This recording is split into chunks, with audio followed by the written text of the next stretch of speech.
I'm sorry for the English, but I can promise you it's more fun for me and for you rather than struggling with my Hebrew. So I want to do a small experiment on seeing karma. Just at this moment, close your eyes and check what is the thought running through your mind right now. What is the thought running through your mind?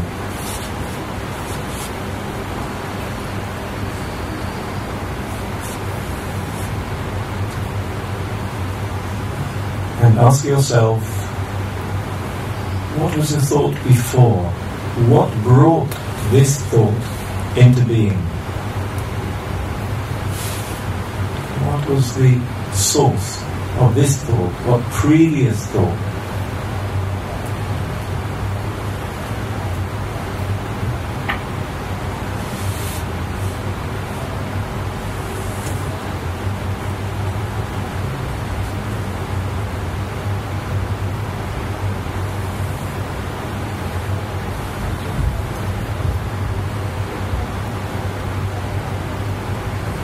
It's very tricky to do. Don't worry if you didn't get it or nothing much happened, but I wanted to show you in your own being, in your own mind, that we are, first of all, less free than we think we are. So the thought that you had in your mind is not utterly free. It comes from a previous thought that constructs the next moment for us. The thought we have now is based on the thought that was before in some way or other. Based on our tendency, our habits, our way of thinking, our experiences and so on. And yet, it does have a certain freedom. So this play between freedom and construction is the way we can understand karma.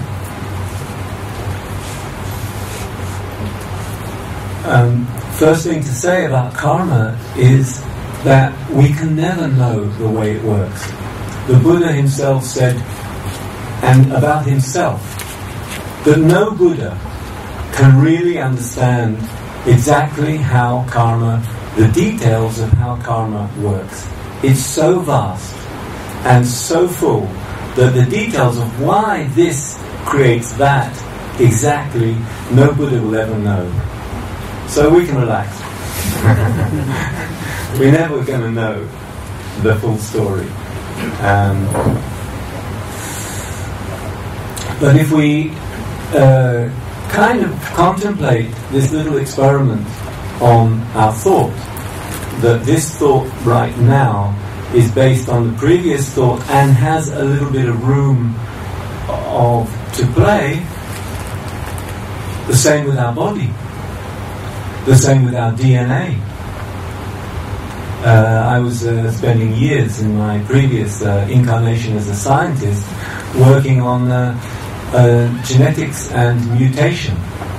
Mutation is change in DNA. Without a mutation there is no change, there is no development. We wouldn't exist without chaos, and yet we wouldn't exist without form. So the form and the chaos are in a dance together, and that's how we develop and change and grow and live.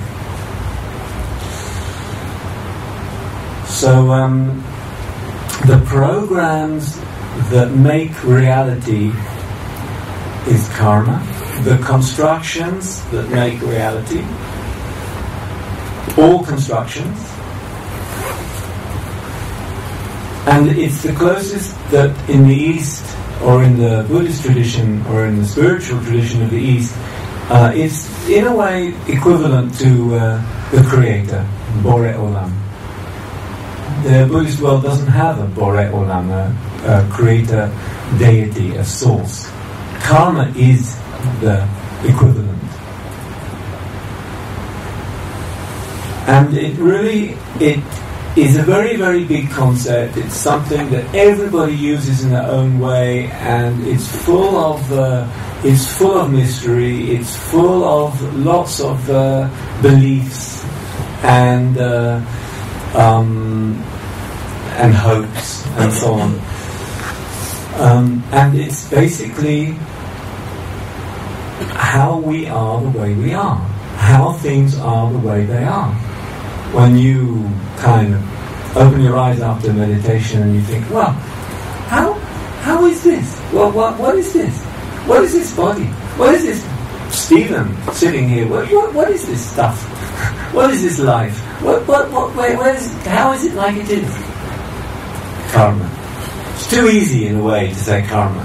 It's a shortcut. Do we know what that is? But it's the closest we can get within that, within the rich world of Buddhist and Eastern philosophy. Karma is a very helpful concept as well. It can really help us, and it can really focus us on how we navigate the navet, how we navigate our inner life and our life. So it's a really very, very helpful for us as well as being quite mysterious. And one of the things that we should put in the background is why it's so mysterious, is that it is so vast. It's so vast. It's like the butterfly effect. You know, where the wings of the butterfly in one side of the world will create a tsunami in the other side of the world. So this is way, way beyond a simple view of karma, which is in the Tibetan and Jewish and religious beliefs that if you do that, then you get that result. That is childish. That is just not understanding the bigness of the whole story. If you feel the butterfly effect, then it's ridiculous to say, if I do something good, I will be rewarded next minute or next life with sukariya, some kind of benefit. It's so vast that we quite beyond. So I want to put aside. I've heard this again and again and again from religious, very religious orthodoxy. And it doesn't really matter whether it's Tibetan Orthodoxy or Jewish Orthodoxy or the Catholics that say, if you do this, you will go to hell unless you pay a bit of money and get a petek from the Pope or the Rabbi or the Lama. We have to go beyond that. The book of Job, is a beautiful text which begins to go beyond that. In the book of Job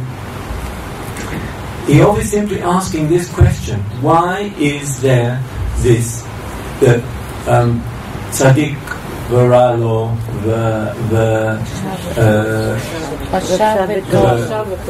v'rasha v'tov? Why is that? Why is that? And this whole beautiful, huge exploration in the book of Job really begins to sort of work on it, and the farek, simplistic views, mamash farek otam, just take them to pieces. The simplistic views, by questioning deeply, it was all taken to pieces. No view that he was given to Job satisfied him. Every time he got a view on why, he said, no, I don't believe it. It's not enough. It doesn't tell me the truth. And this process is one we go through. Day after day, when we meditate, when we practice spiritually, we need to go through the same process. No, I will not take simple answers. The thing is much more mysterious. The thing is much more subtle, much more spiritual. I'll come to that in a minute. It is clearly absurd that we feel, some of the most poignant, the touching places where we feel this is really beyond us to understand is when we see a child with cancer, for example, or we all, as Jews, have in our background this question, why did 6 million people die in the Holocaust? Well, they all, a simplistic view, yes, they all sinned in the previous life. I mean, that's crazy. They all went with the tzaddikim and the rashaim together went into the Shoah and were killed. So it doesn't make sense. And for us to ask, well, maybe they did something wrong, or maybe this, or maybe there's no God, or maybe... That's all limiting view. We need to expand that view and have a much bigger view than that. So the Buddha talked a lot about this, and he really... there's a few beautiful and funny stories in the suttas which illustrate how he kind of really cut through the bullshit on karma. One of them was, he was in a village and he met a Jain, one of the sects of India. And this Jain was standing on one leg for 10 years. He'd been standing on one leg. And the Buddha said to him, what are you doing? He said, I'm standing on one leg in order to burn my previous karma, to clean my karma and become an awakened saint. And the Buddha said to him, in 10 years, how much karma have you burnt up? He said, I have no idea. He said, how much longer do you have to stand there on one leg in order to burn up the rest of your karma? I have no idea. How will you recognize when all your karma has burnt up? I don't know. So the Buddha said, well, maybe do something else. And there's another nice story of similar, where a sadhu came to the Buddha and said, and he was on barking and walking on all fours, the arba, and behaving like a dog, acting like a dog. And the Buddha said to him, why are you doing that? And he said, well, this is my tapas, my ascetic practice in order to clean karma and become enlightened. And what will happen? Shall I carry on? Is this a good path? And the Buddha said to him, well, if you do it well, you may be born in the next life as a dog. If you don't do it well, God knows what will happen to you in the next life. You may go down. And in the same text, there was an interesting description of karma, which I think we can reflect on.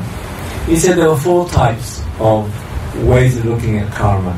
There is bright karma, and bright karma is where we purify the actions and reactions in our life through our inner practice, and things look bright, and we are likely to have a bright life because we give to our life brightness. Interesting, there's no language here of good and bad. There is darkness or brightness, and which are qualities of being. It's an interesting difference. It's like your life is bright and shining, and you do light actions in the world which are healing, which are loving, which are purifying, which are wise, and you're liable to live in a much purer way. Your life will... There is boomerang. There is patterns. And the boomerang will come back more light, more free, more bright. The seeds that you sow are the fruit that you reap. So bright karma is where things look bright because you are bright, and you are pure, and you are good, and you are wise. Dark karma is the opposite. You are not wise, you are not pure, you are sowing seeds of difficulty and suffering for yourself and others, and there's likely to be darkness in your life. No guarantees, no simple sachar v'onesh, reward and punishment. It's not simple at all, but there tends to be, just like we saw with the thought, the thought of now tends to be related to the thought that was, but of course we don't know, and there's plenty of room for completely things that are completely beyond us. Then there is mixed, which is partly bright and partly non-bright, which is probably most of us in that situation. And then there is a place where karma is stopped. There is no karma. I'll talk about that in a minute. So all through the Buddhist world, and before the Buddhist world too, in the Vedic world, there's already in India a sense that good and evil, tov v'ra, is a limited, very, very sort of human interest kind of concept. It doesn't exist in reality. We can't go down that road again. It's too simple. That good and bad exist in the world? No. They don't exist in the world. They are our point of view, which maybe helps us to feel a little bit more comfortable and give labels to things. So we feel a bit more comfortable. There is good, there is bad. Okay. So it's a simple way out. But in the Buddhist tradition and the Eastern tradition, there's no word for ra, for bad. There's no, in the Buddhist world, there's not a good and a bad.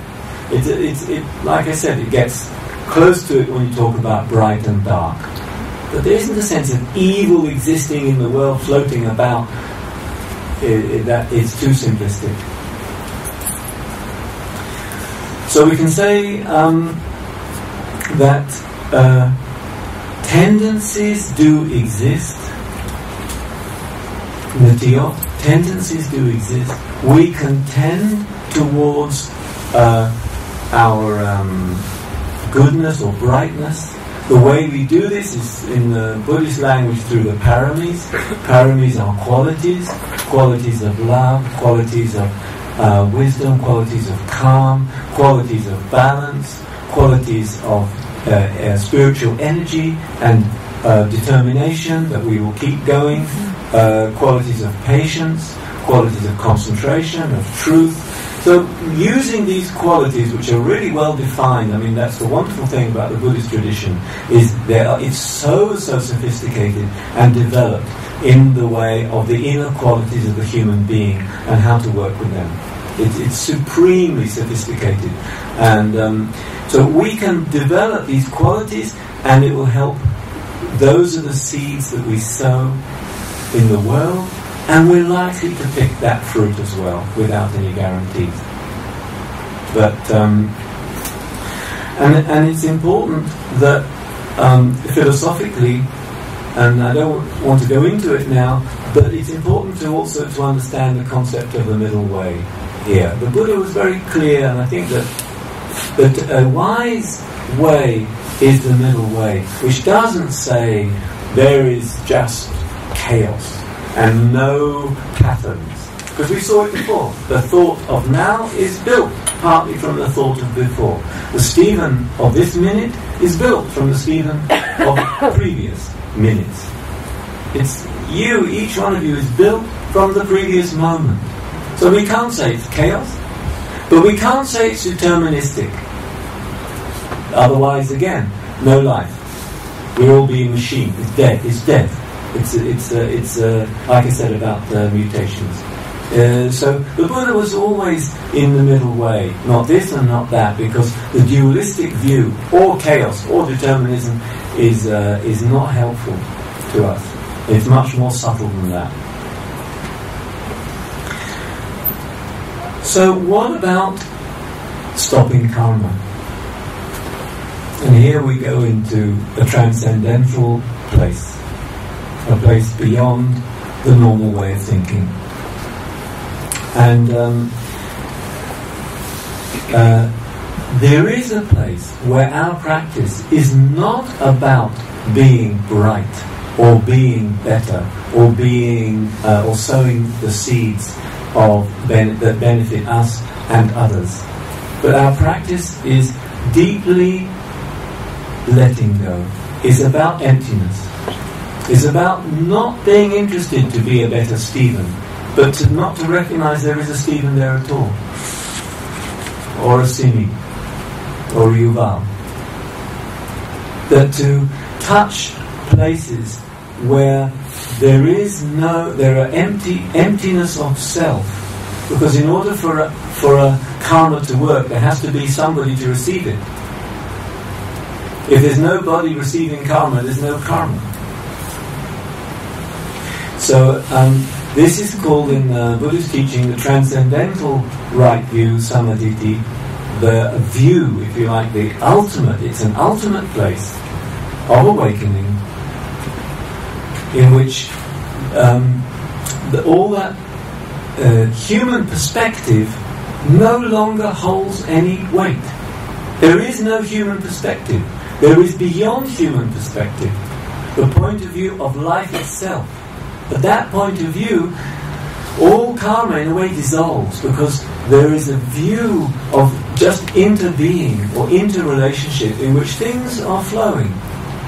And the good and the bad, and good for me, bad for me, and good karma, bad karma, and it helps, and bright and dark just dissolve, because they need a subject. They need a person here to say, this is good and helpful, this is not, this is harmful and suffering. But beyond that needs a subject. If the whole universe is one subject or one object, then where is karma? And that's an awakening perspective. So it's a very large view. There is a very nice concept in the Pali called Atamayata. Atamayata is some Buddhist thinkers think this is the key word, a key word, and there's been a debate in the Buddhist world recently about this, a key word to describe a kind of a view or living with this large perspective. And it means non-constructing. Nothing is constructed. Non-fashioning. Nothing is made. It's like being in flow, where nothing is constructed, because it's all there in the present moment, just as it is. No sankharas, no constructions are happening. You stop the chain of samsara. The chain is a chain of constructing. The chain of construction that makes us suffer, that makes us afraid to die, that makes birth and death. So stopping the chain, stopping the wheel of samsara, brings a sense of no construction. No construction means no karma.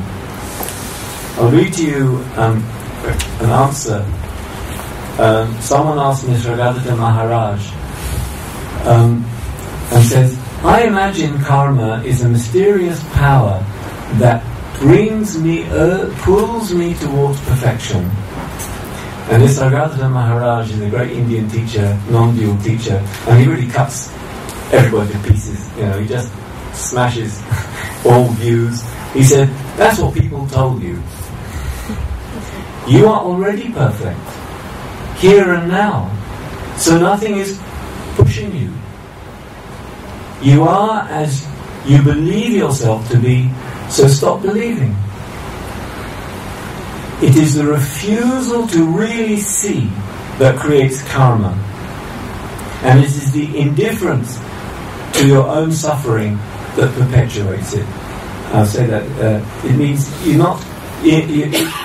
you're not touched by suffering, and it doesn't push you to awaken. So that keeps the karma going.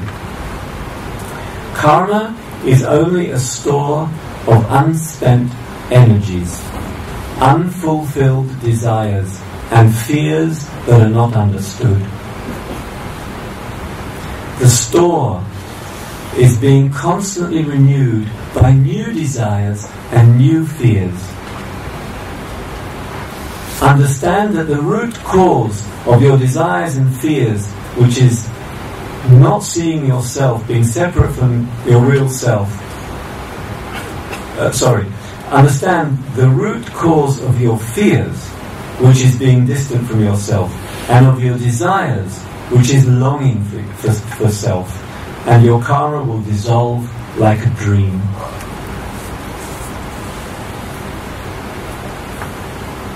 And so the practice on a deeper level, the Buddhist practice, is about unlinking, to cut the link between consciousness and karma, so that the consciousness is